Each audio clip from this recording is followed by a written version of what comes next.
भारतीय reserve bank 6 से 8 अगस्त तक होने वाली मौद्रिक नीति समिति यानी एमपीसी की बैठक में रेपो रेट 6.5% पर बरकरार रख सकता है। विशेषज्ञों के मुताबिक केंद्रीय बैंक रेपो रेट में कटौती पर फैसला लेने से पहले मैक्रो इकोनॉमिक डाटा का इंतजार करेगा। विशेषज्ञों का मानना है कि अमेरिकी फेडरल रिजर्व की तरफ से ब्याज दर में अभी कोई बदलाव नहीं करने और महंगाई के लगातार दबाव के बीच आरबीआई अमेरिकी मौद्रिक नीति पर बारीकी से नजर रखेगा।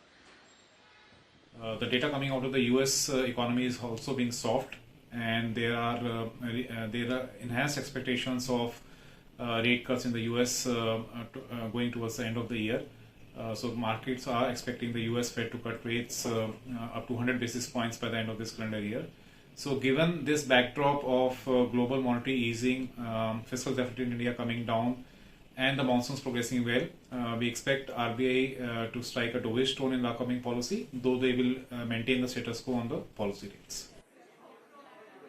आरबीआई के गवर्नर शक्तिकांत दास की अध्यक्षता वाली एमपीसी गुरुवार को रेट सेटिंग पैनल के फैसले का ऐलान करेगी।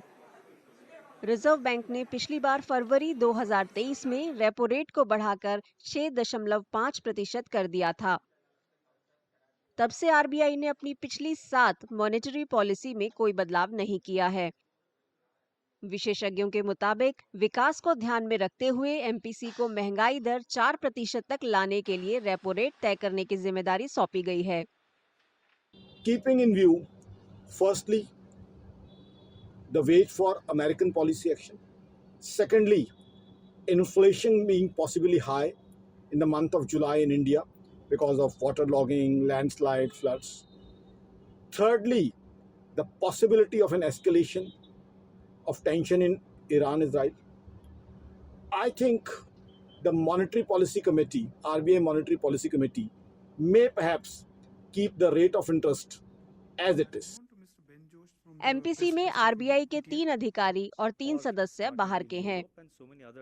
मई 2022 से फरवरी 2023 के बीच रेपो रेट में 250 बेस पॉइंट की बढ़ोतरी की गई थी।